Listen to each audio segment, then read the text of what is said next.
IPMNation.com.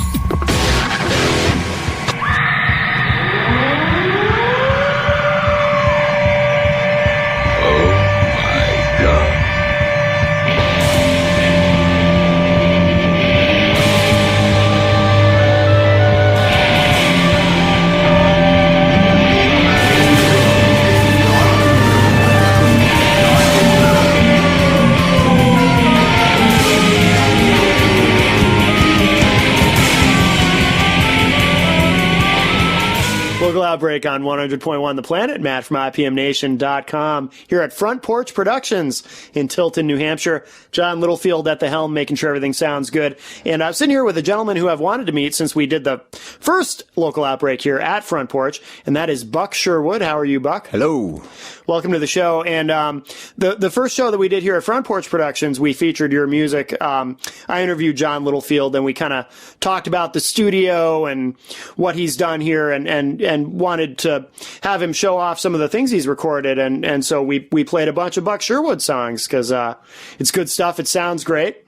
And so since that, I've wanted to meet you, get you in here so we could talk, and because I really like what you do. We're going to play a bunch of stuff and get to know you, and I guess we're playing some things that we didn't play before.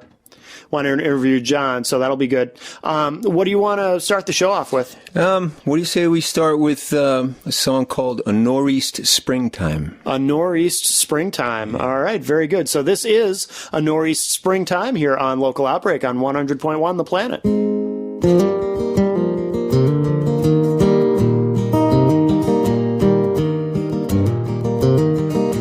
The geese are flying north at break of daylight. Meadows all but giving up her snow. Bees honking up a storm and flapping happy.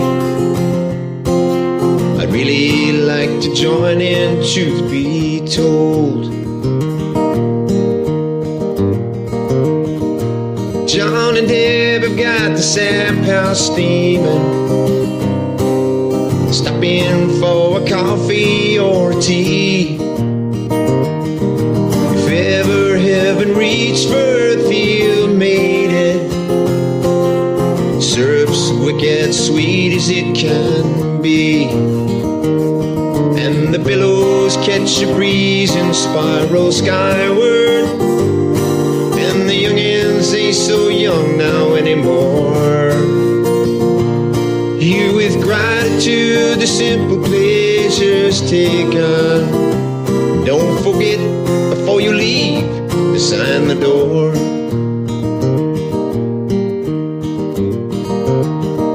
The big thaw makes me think of Marty Angstrom. Retired, so I'm told, to Freiburg, Maine. Our weatherman from high atop the mountain. Legend of the Nor'east folk and fame. As the ravens ride the thermals on the hilltops, and the agents out there posting muddied roads, while the loggers take a well-deserved hiatus. Yes, indeed, another winter's come to close. Hey, the profile may be gone, but not in spirit. That's how I feel in near as I can see. Even men of wise and lore hewed from granite, two must pass beyond to set them free. So we chose a star-read springtime for his going. And though we needn't proof that night, the old man smiled. For to have a life complete and truly blessed, just to be at one with all creation's wilds.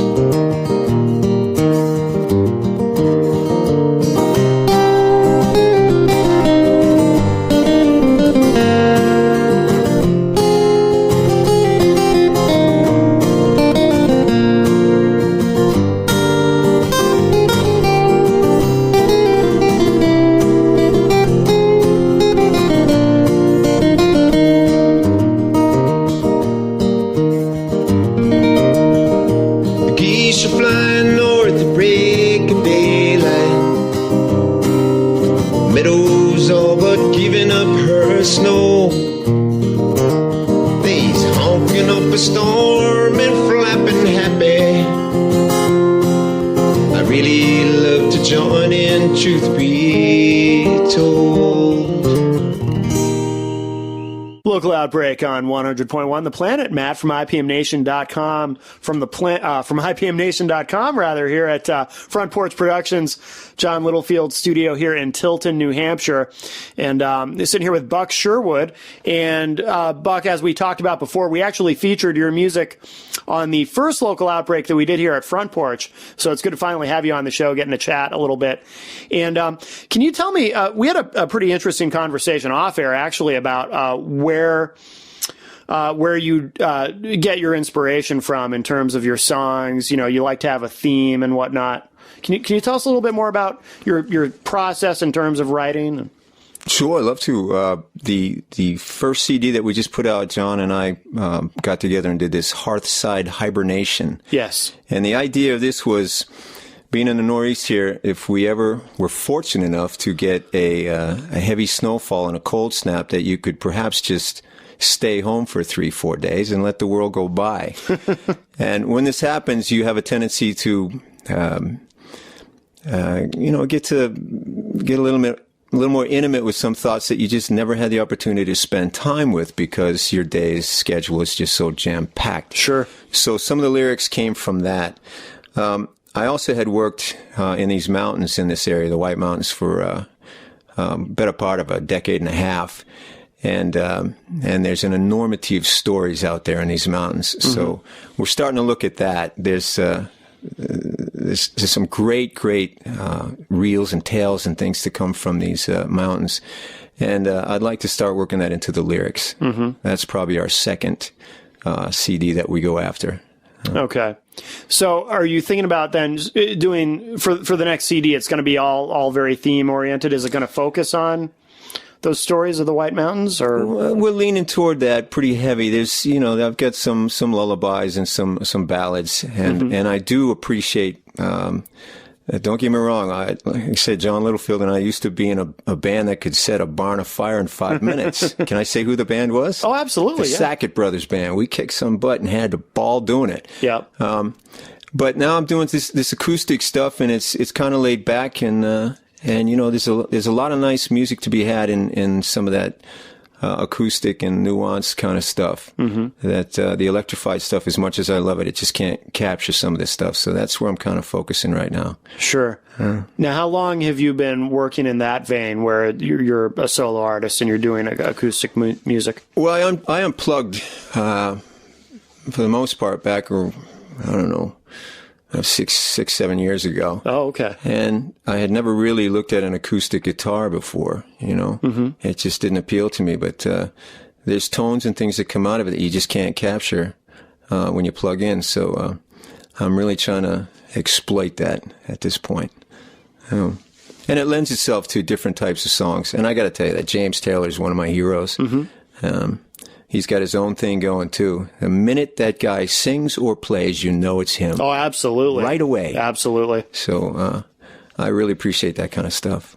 Did you, when you were playing in a band, did you ever imagine that at some point you would sort of diverge into doing something like what you're doing now, or was that not really in your mind? Absolutely not. It's a great question. Never did I see it happening. Really? It just sort of did. Mm-hmm. Kind of crept up and it happened, and I'm pretty happy it did, Yeah. Life has a way of throwing things at you, and you roll with it. There's no sense fighting it, because you're just one person, and the cosmos goes on and on and on. You're not about to take that thing on. So right. You gotta go with it and learn to be happy. And, you'd be surprised at a lot of things that you might initially fight, that you, after the fact, see, wow, there's a whole lot more there than what I first, anticipated, et cetera. So yeah, I'm pretty happy with it. And in terms of the songwriting, was it easy to make that transition? In other words, when you sat down with your acoustic guitar and you started writing, did that just kind of happen organically, or did you have to think about, okay, if I'm going to go in this direction, I got to write some songs. How do I do this? Initially, when I got the acoustic guitar, all I did was write instrumentals, not Really? a single word, none. And it's actually fairly difficult to write instrumentals because when you write songs, you get, verse, chorus, bridges, and maybe some, what they refer to as a Baroque piece where it only plays itself through one time. It doesn't repeat. So I started fading over toward writing lyrics, just kind of toying with things. And now that's, I see that perhaps for every 10 songs that I write with lyrics, I might pop out one instrumental. Sure. So that's kind of phased off too. But, it's a challenge because, folk music, especially, what you want to do is you want to tell a story, and if you really look back in the early folk music, these people were very intelligent.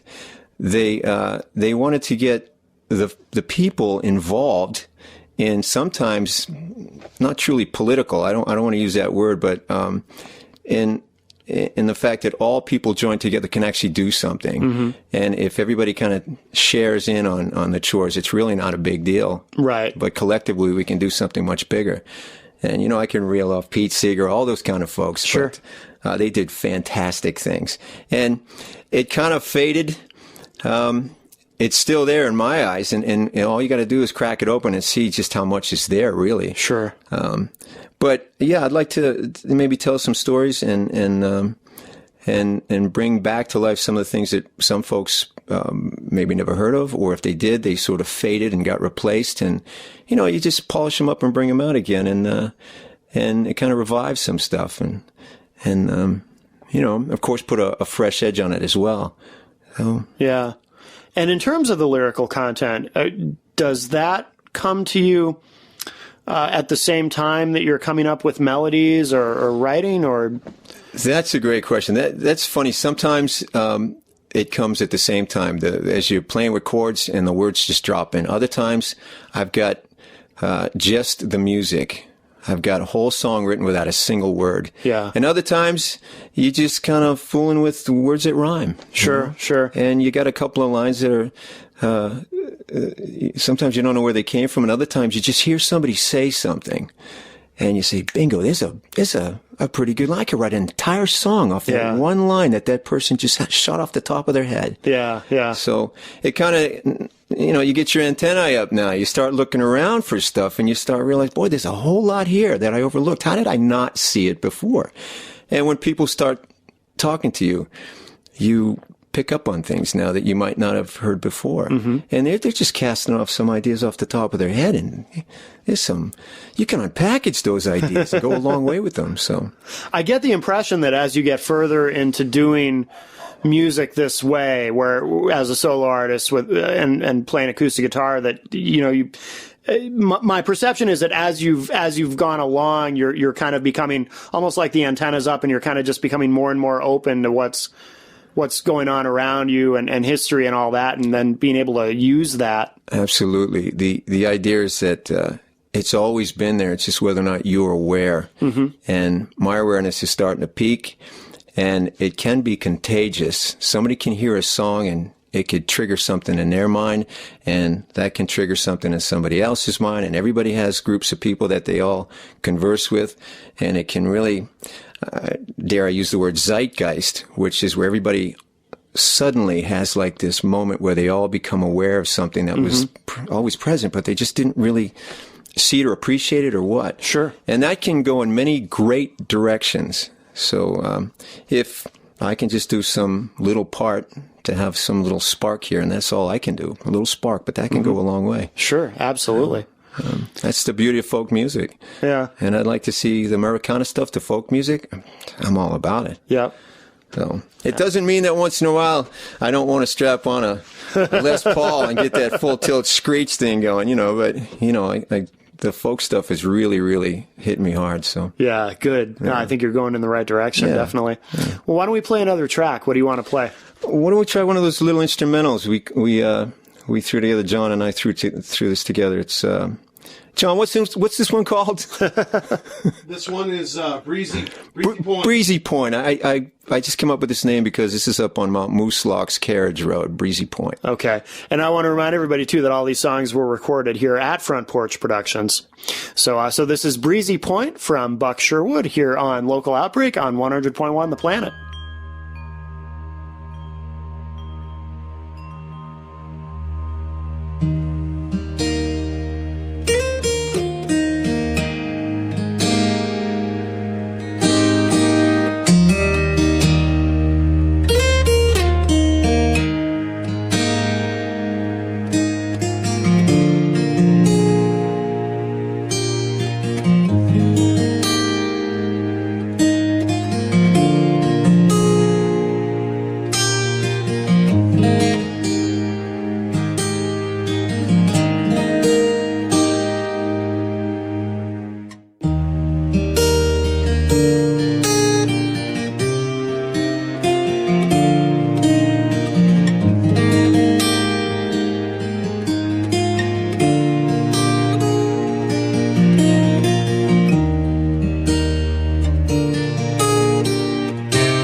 100.1 The Planet's local outbreak with IPMNation.com. Local Outbreak on 100.1 The Planet. Matt from IPMNation.com here at The Planet, or actually here at Front Porch Productions in Tilton, New Hampshire. And sitting across from me is Buck Sherwood. And Buck, I want to get a little bit of your musical history. We talked with John when we did the first LO here at Front Porch about you guys played in a band together. That's how you met. And you are an integral part of what got Front Porch Productions going, because John started recording you here. But tell me a little bit about the Sackett Brothers, the band you guys played in, and you want to learn your musical history a little bit. Sure. The Sacketts got together.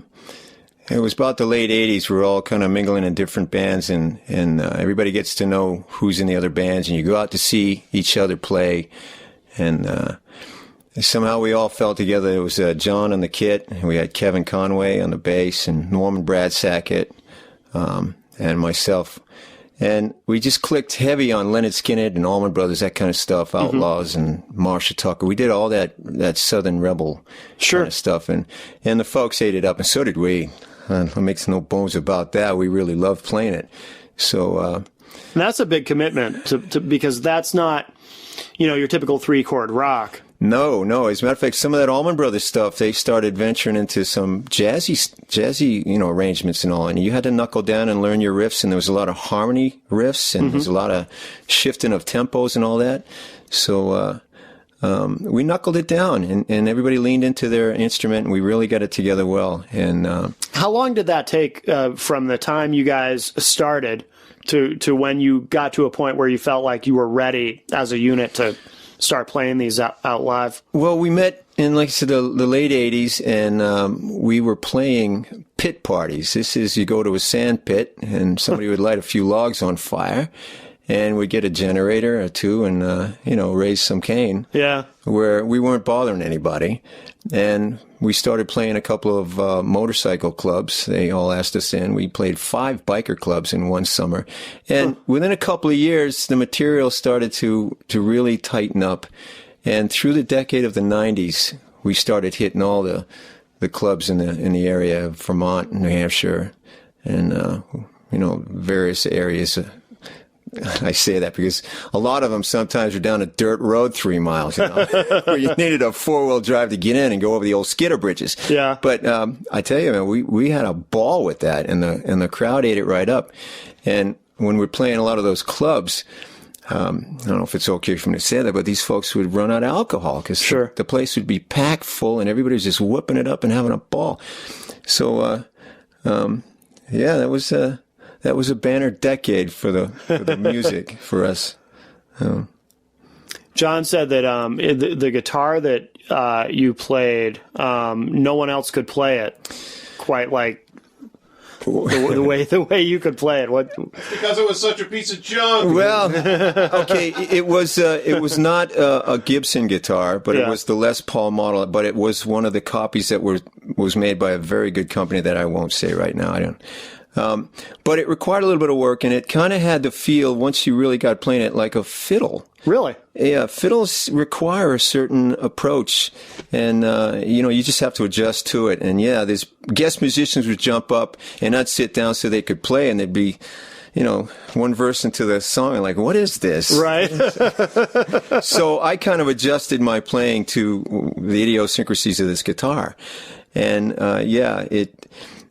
in the latter stages, it took about 20 minutes to 30 minutes before every single show for me just to work it and tighten the neck up and set the intonation and play with it a little bit. Yeah. But, my money should have been going back into the band, but I was building a house at the time, and, you have other things going on. But, I made it work. Yeah, that's good. Now, after the band ended, did you immediately then go into exploring doing acoustic solo stuff, or was there a break? Or no, there's the band came to an end because Norman passed beyond, and I actually took that guitar and I bolted it to a 4x4 post at the site where Norman passed on into the other worlds, wherever that is. And I just backed off the music thing for a while. Sure. And it took me a few years that was the only guitar I owned, so it took me some years later to scrape up enough money to get another guitar. And I bought a nice acoustic guitar from a friend of mine, Dave Colburn, down at the fret shop in Ashland. And, you start noodling around and playing primarily instrumentals. And then over time, the instrumentals started capturing words, and I started toying with words. And next thing you know, here we are. John shows up late last fall, and he says, "Hey, why don't you come on at my place and we'll record some of those things you got going?" And lo and behold, we got a CD out now. Yeah. And we're both learning as we go, but it's starting to pick up some momentum, and I'm starting to feel a little more comfortable when he says, "Okay, go." You freak out the first 6 takes, and you're like, "John, I don't know if I can do this. I don't know why I get so nervous when you say we're live," but we're getting beyond that now. So. Does it surprise you when John first approached you about coming up to do some recording? Did you expect that? You'd end up. I mean, how many songs have you recorded here now? It's well, the first CD we got has 13 original songs, so quite a few. And I got probably another 10 or 12 here that are ready to go. Wow. Yeah. So that's a lot of material. It is. And, I'm looking back at it saying, well, where did it all come from? Because it was just last fall that John showed up and says, "Hey, come on up to the place. We'll see what we can do." Yeah. And it's kind of one of those things. Once you get going, it's kind of doubling up on you. And now I'm popping out songs there. Yeah. You're messing around with like, any guitar player knows that the G major and the E minor, it has something playing between it. And bingo, you get a song out of it pretty quick. Sure. Oh. When you record, do you sing and play at the same time? What we're trying to do right now is you record the guitar track and then you sing over that. Okay. That's just how it's done for balance reasons and all. But I do prefer to record live, but we're playing with however it sounds best. Sure. Absolutely. He's the technician. I don't know the first thing about it. I'm lucky I can tune my own guitar, to be honest. So the new stuff that you're recording, that's for the second CD, correct? Yes. And how many songs will that have, or do you know yet when it's done? I think it's probably going to have at least 10, if not a dozen. Mm-hmm. But then again, you got to be careful. They try to, they like to see songs under 4 minutes. And for some reason, my songs all seem to be about 5 minutes. Mm-hmm. And so we try to nip them down and shorten them up a little bit without losing, what it is the song is about. Sure. But, it's all a learning experience, and I hope to get better at it as time goes by. But John's a great guy. This never would have happened without John. So yeah, that's awesome. He's like a brother. So very good, very good. Well, why don't we play another song? What do you want to play? How about we do this one called Aurora? Aurora, okay. And this is from the new disc? This is from the Hearthside Hibernation. This is from the first one, okay. Yeah. Do you have a title, by the way, for the new one? The second CD? Yeah. No, we don't. Okay. It's still that fresh. Yeah. No, that's good. All right, so this is Aurora from Buck Sherwood here on Local Outbreak on 100.1 The Planet.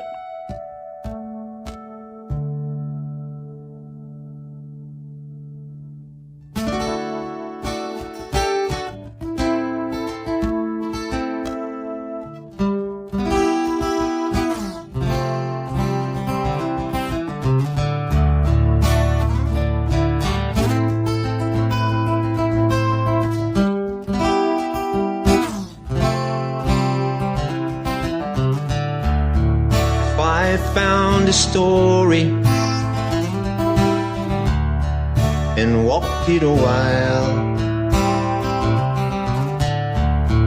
by meadow to your home, strolls poem, surprise a closed-eyed smile. If I found an ocean and placed it on wheels, your doorstep while you slept, made it all sing real beyond the aurora, higher than I can say. You know I adore you by starlight and bright of day.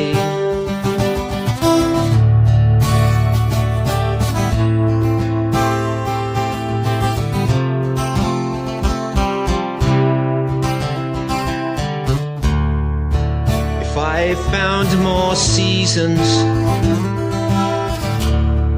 between those renowned, their names on your expressions, concessions, though speaking not a sound. If I found an old song and mended its wings that flew in your sweet dreams on moonbeams, long enough to sing beyond the aurora, higher than I can see. You know I adore you by starlight and bright of day.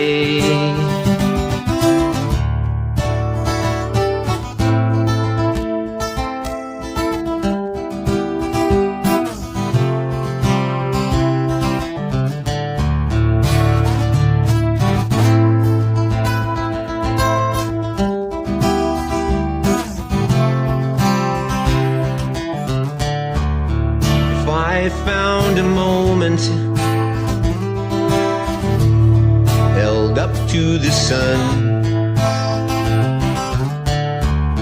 that shone our forevers and evers.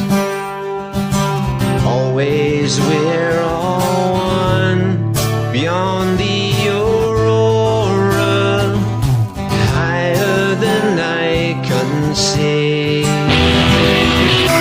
100.1 The Planet's local outbreak with IBMNation.com. Starlight in the light of day, beyond the aurora, higher than I can see. You know I adore you by starlight and bright of day.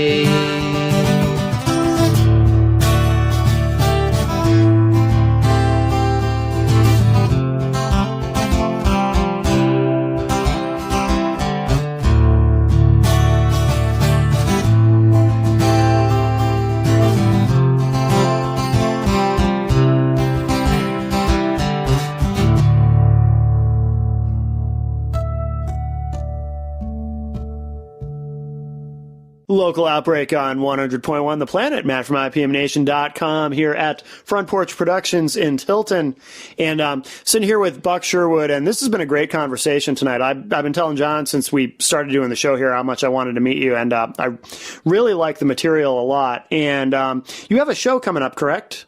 Is that in November? Yeah, November 24. Every year they have what's called a Bad Jam. That's the Bruce Allen Downing Jam, a dedication to Diane Downing's older brother. This is of Alex Ray and the Common Man stuff. This would be at the Flying Monkey, and it's a fun show because they bring in all the local musicians to play, and everybody gets, I don't know, maybe half hour, and it's just a great night. And they got dinner, and it's a ticket price dinner to the show. And if you've never been to the Monkey, I'm not putting a plug in for it, but it's a great place. Yep. So we'll be playing that November 24. They give me a slot there. I know those folks, and they're great people. So yeah, I'm looking forward to that. Yeah, very good. Do you have anything else coming up this fall? Or well, just trying to get some local small gigs. There's a couple of restaurants that I'd like to get into because I'm told they got great food, and if they feed you and give you $50, I'm pretty thrilled with that. You know? Yeah. Absolutely. And I think they appreciate, that sort of more laid back, that Paul Simon, James Taylor stuff. Mm-hmm. And that's the kind of stuff where I'm really moving from. I'm writing my own stuff, but that's what I really like. I mean, I wish I could play like that guy, Pat Martino, that great jazz player, but if I can just say, anybody that's a musician, I would suggest you watch the documentary called Martino Unstrung. It helps show you what goes on in a musician's brain. That's all I'll say. Okay, you can take it from there. Interesting. Yeah, it's a great flick. Really? Yeah. I wasn't aware of it. When did that come out? Is that recent, or is that? Believe it or not, it's a few years ago. I think it was 2008. Oh. But it's about a great jazz player, guitar player, Pat Martino, that actually had brain surgery. And I don't want to give it away, but it's a fantastic documentary. I'm intrigued. Martino Unstrung, it's called. Okay. Yeah. All right. Very good. And we'll finish up with one more track in a moment, but I want to remind everybody, if you like what you heard tonight, if you want to be able to download the show anytime or stream it, go to ipmnation.com/local outbreak. The shows are archived there. And once they go up on the site, they stay there forever. So you can have access to them anytime you want to. And we want to remind everybody, too, also, if you like what you heard tonight, check out, if you need recording, John Littlefield, Front Porch Productions. Actually, if you go to the Local Outbreak page on ipmnation.com, there is a link to the Facebook page for Front Porch Productions. So that's a quick, easy way to get in touch with John. He does a phenomenal job. So I can't recommend him enough. And I'm very honored that he engineers the show for us here every week. So, and let's see. Buck, what do you want to end the show with? Well, let me just say hi to my kids, can I? Oh, absolutely. Hey, I love you, Jess, Ben, and Selena. And we'll end with this this song. This is a backcountry ballad, sort of a love song. It's called Coyotes. All right. And I say it wrong probably because I just say coyotes. But that's same probably, thing. Same thing. Is it? All right. Yeah. I don't know. When I hear you say it that way, I think I'm probably saying it the lazy Americanized way or something. Well, no. Oh, like when I did that song about Montpelier, Vermont, I gave it the French Montpellier. See, I can't even Montpellier. I can't even do it. Practice, you'll get it. All right. So this is Coyotes? Yes, is that sir. close? All right. From Buck Sherwood here on Local Outbreak on 100.1 The Planet. Thanks, Buck. Thank you.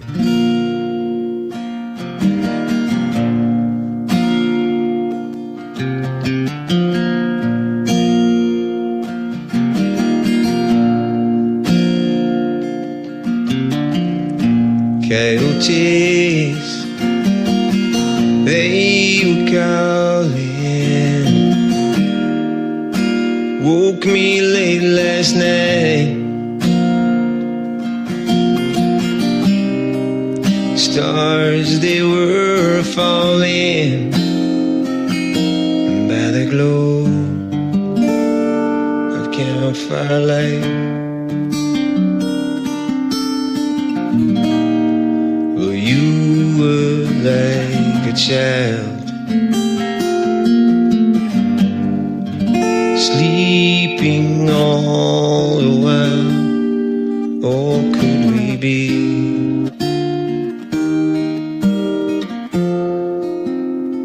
in each other's dreams?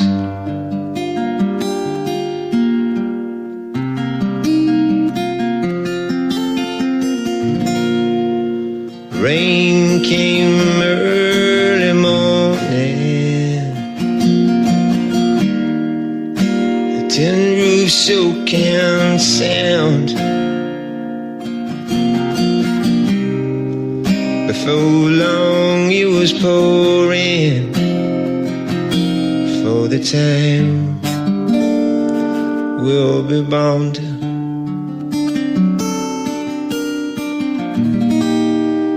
Lean to's feel of home, the two of us alone in the forest green. In each other's dreams.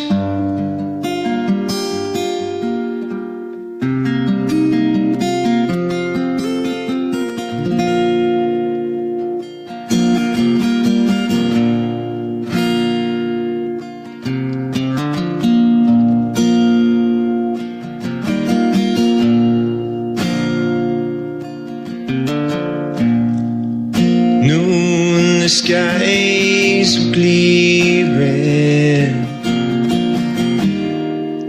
rise the river will, the crossing there is nearing, birthday suits and get off film. 'Cause where we are today will soon be far away. So let it be.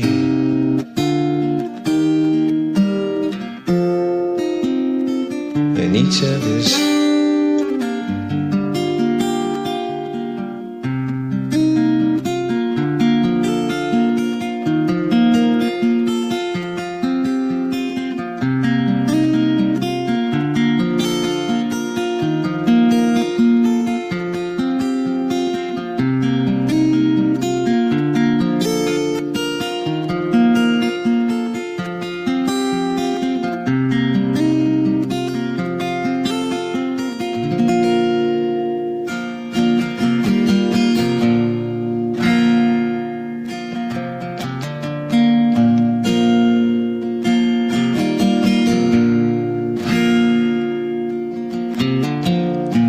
Coyotes, they were calling. Woke you late last night. Stars, they were falling by the glow of campfire light.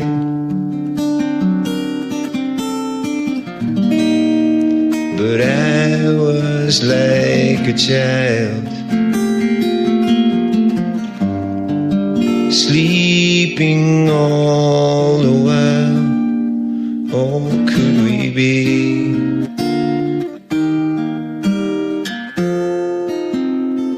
in each other's dreams?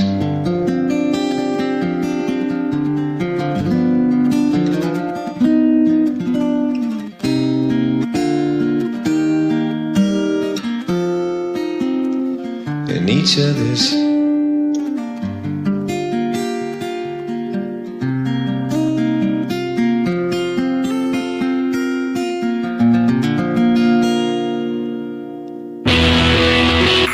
100.1 The Planet's local outbreak with IPMNation.com.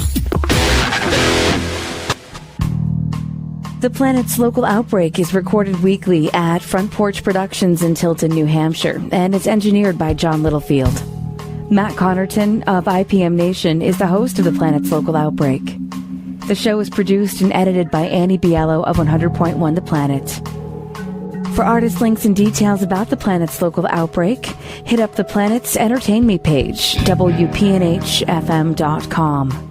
The Planet's local outbreak is available for download anytime online, IPMNation.com/local outbreak. The Planet's local outbreak is a product of 100.1 The Planet and Northeast Communications.